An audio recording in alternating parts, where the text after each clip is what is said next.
Hello my self अखिल पटेल। तो हम बात करने जा रहे हैं अपना आज अदर टॉपिक एपोप्टोसिस।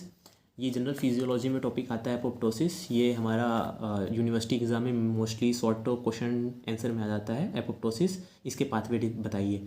तो जो एपोप्टोसिस होता है हमारी जो सेल एपोप्टोसिस को हम और क्या बोलते हैं, प्रोग्राम्ड सेल डेथ बोलते हैं। तो पहले समझते हैं एपोप्टोसिस होता क्या है। हमारी बॉडी में डेली बेसिस में कई सारी सेल्स का ओरिजिन होता है, हमारी बॉडी में कई सारी सेल्स का डेथ होता है। जो हमारी जो ओरिजिन और डेथ होता है ये पूरा एक रेगुलेटेड मैकेनिज्म में वर्क करता है कि ज़्यादा सेल्स का ओरिजिन भी ना हो, ज़्यादा सेल्स का डेथ भी ना हो, एक रेगुलेटेड वे में दोनों वर्क करें। तो जो हमारी सेल्स होती है उसकी डेथ होती है, जो नॉर्मल या फिर प्रोग्राम्ड वे में जो सेल्स की डेथ होती है उसी को हम बोलते हैं एपोप्टोसिस। तो इसी को बोलते हैं प्रोग्राम्ड सेल डेथ। तो एक क्वेश्चन आता है, क्या केवल जो सेल्स की डेथ होती है क्या केवल एपोप्टोसिस के थ्रू ही होती है? तो ऐसा गलत है। हमारी बॉडी में और भी ऐसे कई तरीके हैं जिनसे सेल्स की डेथ होती है। एक हो गया हमारा नेक्रोसिस, दूसरा हो गया हमारा ऑटोफैगी।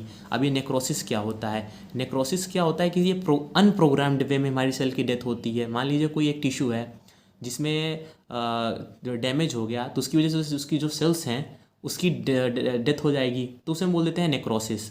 दूसरा होता है हमारा ऑटोफैगी।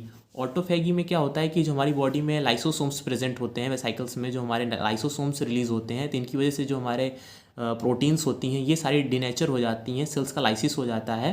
तो ये भी हमारा एक तरीके से unprogrammed way of the cell death होता है। तो ये दोनों ही वे हैं जिनसे हमारी सेल्स की डेथ होती है, बट ये हमारे प्रोग्राम्ड सेल डेथ में ना होकर के अनप्रोग्राम्ड वे में आते हैं। और एक चीज़ और होती है कि जो ये दोनों पाथवे होते हैं, दोनों हमारे सेल्स के डेथ के रीजंस होते हैं, इनमें हमारे इन्फ्लामेशन शो होता है, इन्फ्लामेटरी होते हैं दोनों। अब एपोप्टोसिस हम देखते हैं, एपोप्टोसिस होता क्या है। तो एपोप्टोसिस में क्या होता है, हमारी सेल्स की जो डेथ होती है, प्रोग्राम्ड सेल डेथ होती है। इसमें होता क्या है कि हमारी जब सेल्स को डेथ होना होता है तो हमारे जो अंदर के जो पूरा कैस्केड मैकेनिज्म होता है, हमारी सेल्स हो गई, मान लीजिए कोई एक सेल्स है, इसके अंदर हमारे माइटोकॉन्ड्रिया प्रेजेंट रहते हैं, साइटोस्केलेटन प्रेजेंट रहते हैं, कई सारा डिफरेंट सेल्स पूरी एक मिल के बनी होती है। तो इसमें क्या होता है कि हमारी बॉडी में जब उसकी डेथ होनी होती है तो पूरा एक कैस्केड मैकेनिज्म होता है जिससे हमारे जो साइटोस्केलेटन होते हैं सारे डिनेचर हो जाएंगे। अब ये साइटोस्केलेटन ही सेल्स की रिजिडिटी के लिए मेनली रिस्पॉन्सिबल होते हैं।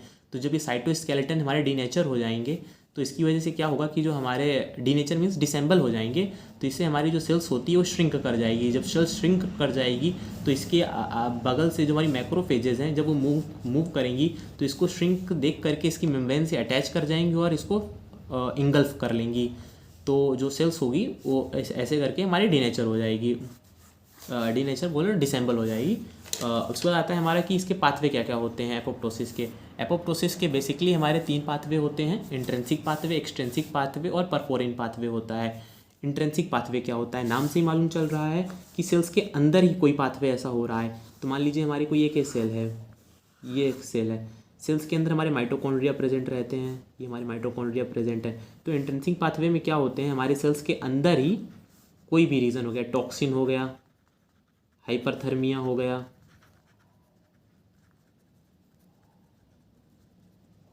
या फिर कई सारे हमारे ऐसे फ्री रेडिकल्स हो गए हैं,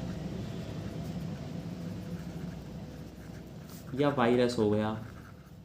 इनकी वजह से क्या होता है कि ये सारे हमारे माइटोकॉन्ड्रियल मेम्ब्रेन को डैमेज करते हैं। माइटोकॉन्ड्रियल मेम्ब्रेन डैमेज होगी तो इसकी वजह से क्या होगा, हमारे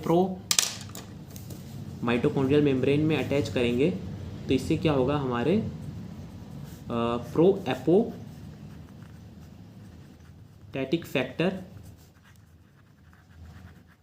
रिलीज होते हैं इससे। और वो क्या करते हैं, हमारा पूरा कैस्केड मैकेनिज्म इससे चलता है जिससे हमारी जो सेल्स होती है उसकी डेथ हो जाती है। अब एक्सट्रिंसिक पाथवे में क्या होता है कि मान लीजिए हमारी ये कोई सेल्स है तो इसमें हमारे क्या होते हैं कि बाहर की तरफ प्रेजेंट रहते हैं डेथ रेसेप्टर्स प्रेजेंट रहते हैं, डेथ रेसेप्टर प्रेजेंट रहते हैं। एक्सट्रिंसिक पाथवे नाम से ही मालूम चल रहा है कि कोई एक्सटर्नल जो सोर्स होगा उसकी वजह से सेल्स की डेथ हो रही है, इसी वजह से इसको हम बोलते हैं एक्सट्रिंसिक पाथवे बोलते हैं। इसमें हमारे क्या प्रेजेंट रहते हैं, डेथ रेसेप्टर्स प्रेजेंट रहते हैं। जो डेथ रेसेप्टर होते हैं ये ट्यूमर नेक्रोसिस फैक्टर जो होते हैं उसकी जो रेसेप्टर होते हैं उसके जीन फैमिली से रिलेटेड होते हैं, डेथ रेसेप्टर्स होते हैं।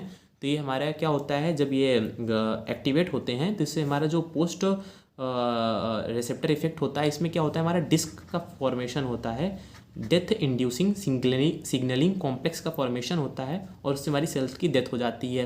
ये भी थ्रू कैस्केड मैकेनिज्म के थ्रू होता है, जिसमें हमारा प्रोटीन का लाइसिस होता है, प्रोटीन हमारी डीनेचर करती है और उससे हमारा क्या होता है, सेल्स श्रिंक करती है और सेल्स की एट लास्ट हमारी मैक्रोफेज आकर इंगल्फ कर लेती है और सेल की डेथ हो जाती है। हमारा एक्सट्रिंसिक पाथवे हो गया।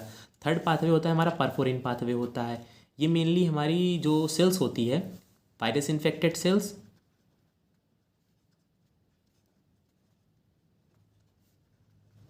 या फिर बोल लो ट्यूमर सेल्स, बोल लो कुछ भी बोल लो, वायरस इन्फेक्टेड सेल, तो इनको हमारी एक बॉडी में हमारी इम्यूनिटी होती है, इनेट इम्यूनिटी होती है, उसके थ्रू हमारी जो लिम्फोसाइट सेल्स होती हैं ये परफोरिन के थ्रू जो होती हैं वायरस इन्फेक्टेड सेल्स में क्या करती हैं, डेथ हो जाती है। तो हम एक रैपिड रिवीजन करते हैं कि एपोप्टोसिस क्या होता है और पाथवे क्या क्या होते हैं। जो एपोप्टोसिस होता है हमारा प्रोग्राम्ड सेल डेथ होता है।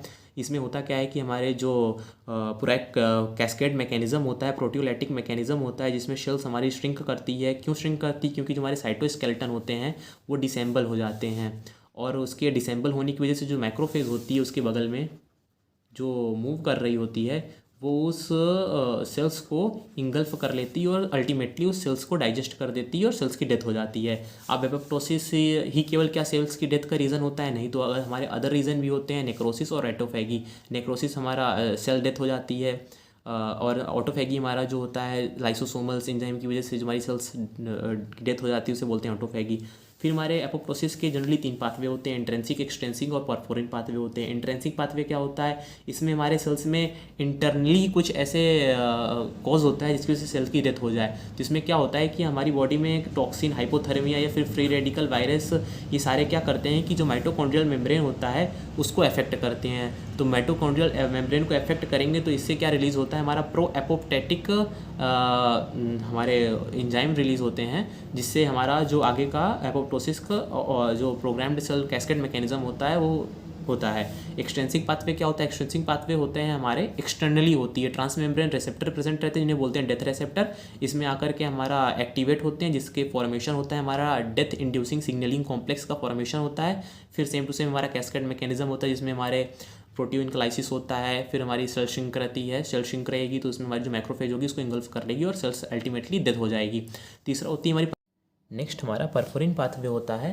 परफोरिन पाथवे में क्या होता है कि जो हमारी वायरस इन्फेक्टेड सेल्स होती है इसमें क्या होता है कि जो वायरस इन्फेक्टेड सेल्स होती है या ट्यूमर इफेक्टेड सेल्स होती है उसमें परफोरिन का फॉर्मेशन होता है, पोर का फॉर्मेशन होता है, जिससे कि लिम्फोसाइट सेल्स जो होती है ये इसमें हमारा साइटोटॉक्सिक जो ग्रेन्यूल्स होता है उसको सिक्रेट करती है इसके अंदर, सेल्स के अंदर, और अल्टीमेटली जो सेल्स होती है उसमें कैस्पेस मैकेनिज्म के थ्रू प्रोटियोलाइसिस होता है और अल्टीमेटली सेल्स की डेथ हो जाती है। Thank you.